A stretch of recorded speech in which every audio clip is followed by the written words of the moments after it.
Jupiter has a big red eye that is very violent.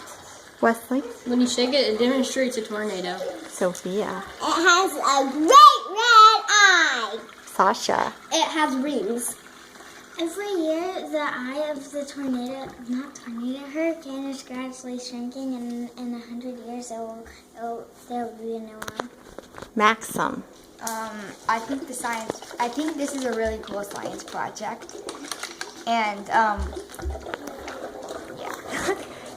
So is Jupiter a cool planet to study? Yes! Yes, we like Jupiter. We like Jupiter. Here's a demonstration we made of Are you gonna send that to hurricane Miss eye, but it looks more like a tornado instead. Because it is. Well, you know. It's candy, but it looks like it.